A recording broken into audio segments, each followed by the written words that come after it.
هاي، ازيكم عاملين ايه؟ تخيل كده معايا شخص بيموت في اليوم 3 أو 4 ساعات بالكتير. بيصحى يرتكب أذكى جرائم قتل ممكن تتخيلها، ويمثلها بنفسه في الأوضة مع مساعدين عشان يرجع يحلها تاني ويبهر بيها ملايين البشر بقاله أكتر من 30 سنة. لأ، ده مش قاتل متسلسل، ده المنكاكا العبقري كوشو أوياما اللي خدع العالم كله وعمل أطول وأنجح ملحمة بوليسية في تاريخ الأدب. المحقق كونان. إزاي القصة دي بدأت وإزاي لسه عايشة لحد النهاردة؟ يلا هاتوا حاجة ساعة اشربوها ما إن لسه الجو حر، وتعالوا نشوف إيه الحكاية. دلوقتي هنتكلم عن المؤلف كوشو أوياما، وهو العقل المدبر وراء كل العبقرية دي. دلوقتي هنشوف معلومات تفصيلية ومثيرة عن حياته وشخصيته. أولا، اسمه الحقيقي يوشيماسا أوياما، لكنه بيستخدم جوجو كاسم فني. اتولد سنة 20 يونيو عام 1963 في بلدة هوكاي بمحافظة توتوري في اليابان. البلدة الآن اتحولت بالكامل لمزار سياحي لكونان.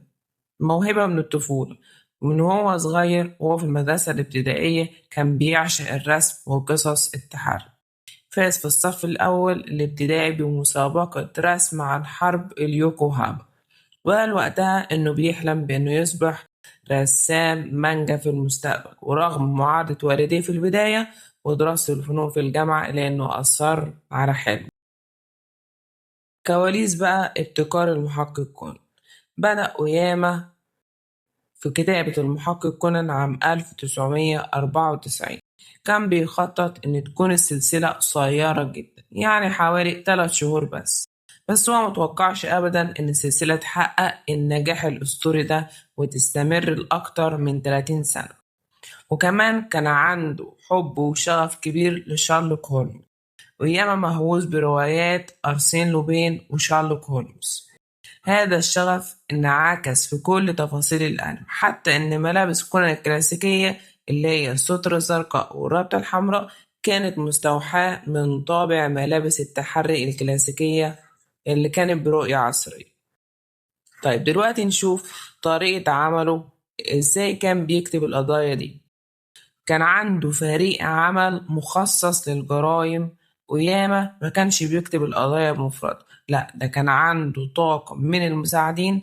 لما كان عايز يبتكر أي قضية جديدة كان بيقعد مع مساعديه بالساعات، ممكن توصل ل 12 ساعة، لدرجة إنهم كمان كانوا بيمثلوا الجريمة وحركات القاتل والضحية في الغرفة، للتأكد من إن الخدعة قابلة للتطبيق علميا ومنطقيا. طيب، النوم والعمل. كان معروف عنه إن جدول عمله صارم جدا ومجهد. كان بينام حوالي 3 أو 4 ساعات فقط في اليوم عشان يلحق يسلم مواعيد الفصول الأسبوعية للمجلة. كمان ده عرضه لوعكات صحية في السنوات الأخيرة وخلاه ياخد فترات راحة أطول. حياته الشخصية: اتجوز من، شوفوا بقى المفاجأة اللي أذهلت الجميع وهزت وسط الأنمي، تزوج جوشو أيام عام 2005 من المؤدية الصوتية ميجومي هايا شيبارا. لا، تزوج من ميناتو تاكاياما، ودي كانت مؤدية صوت شخصية كونان إيدوجاوا نفسه في الأنمي الياباني.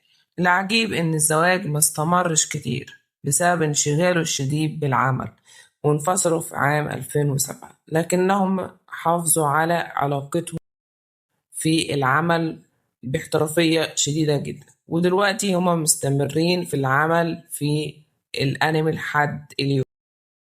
ثروته وبلدته كونان. بلدة كونان مسقط رأسه توتوري تحولت إلى ما يشبه بمتحف مفتوح لكونان، يعني هناك مطار المحقق كونان، كمان محطة قطار كونان، وتماثيل برونزية لسينشي وروان وكونان في كل الشوارع، بالإضافة إلى متحف مصنع جوشو إياما للمانجا اللي بيزوره السياح من كل العالم. المانجاكا الأغنى. يعتبر أوياما من أغنى رسامي المانجا في تاريخ اليابان بفضل أرباح مبيعات المانجا اللي تخطت 270 مليون نسخة عالميا، وأرباح الأفلام السنوية وضخامة مبيعات الإنتاج. ونيجي بقى للجزء الأهم من القصة، وهي حلقات المنظمة السوداء. دي الحلقات الماستر بيس بتاعة القصة اللي بتظهر فيها العصابة أو بتقدم قيود جديدة عنهم، وبتبقى مليانة أكشن وتشويق عالي جدا. حلقات الفيلر دي حلقات من إنتاج الاستوديو مش موجودة في المانجا نفسها، بتبقى قضايا جنائية عشان تدي مساحة للمؤلف يكتب فصول جديدة. حلقات قضايا المانجا الفردية قضايا ذكية جدا من كتابة المؤلف نفسه، بتثبت عبقرية كونان وتطور علاقات الشخصيات زي حب ران وسينشي أو مغامرات فريق التحري الصغير. تاني حاجة ترسانة اختراعات البروفيسور أجاسا. من غير الأدوات دي كونان ما كانش هيقدر يحل قضية واحدة وهو في جسم طفل. دي أشهر الأدوات اللي خلت الأنمي أيقوني، زي مثلا رابطة العنق المغيرة للصوت، الأداة الأهم بيظبط على رقم 59 عشان يقلد صوت كوجورو موري، وكمان بيقلد بيها صوت سينشي لما يكلم ران في التليفون. ساعة التخدير فيها سهم مخدر بيستخدمه لتنويم كوجورو موري، وأحيانا سونوكو أو ياماكورا. الحذاء المعزز للمجال المغناطيسي بيشحن عضلات الرجل عشان كونان يقدر يشوط أي حاجة، غالبا كورة أو علبة كنز، بقوة خارقة تضرب المجرمين. بعد كده عندنا النضارة التتبعية اللي بتشتغل كرادار لتحديد المواقع وتتبع المجرمين والمستمعات. وعندنا كمان لوحة تزلج بالطاقة الشمسية. طبعا احنا شفنا كل ده في الأنمي، بيستخدمه في المطاردات السريعة وبيطير بيه في الأفلام حرفيا. كمان عندنا شفرة أسماء المنظمة السوداء Black Organization. المؤلف اختار أسماء الأعضاء بدقة شديدة جدا، وكلها مستوحاة من أسماء مشروبات كحولية عالمية. وفي قاعدة غريبة حطيتها جوشو أوياما إن الرجالة بياخدوا أسماء مشروبات كحولية قوية جدا، وطبعا مش هقدر أقول أسماء. وكمان النساء لو لاحظتوا بيستخدم لها أسماء مشروبات كحولية بتكون مستخلصة من العنب أو النبيذ الحلو. عندنا كمان شخصية برضو رئيسية في المنظمة السوداء اللي هو الزعيم رينيا كاراسوما. شخصية غامضة جدا، ملياردير كان المفروض إنه مات من سنين، ورمز مجموعته هو طائر الغراب. بعد كده تطور الرسم والإنتاج.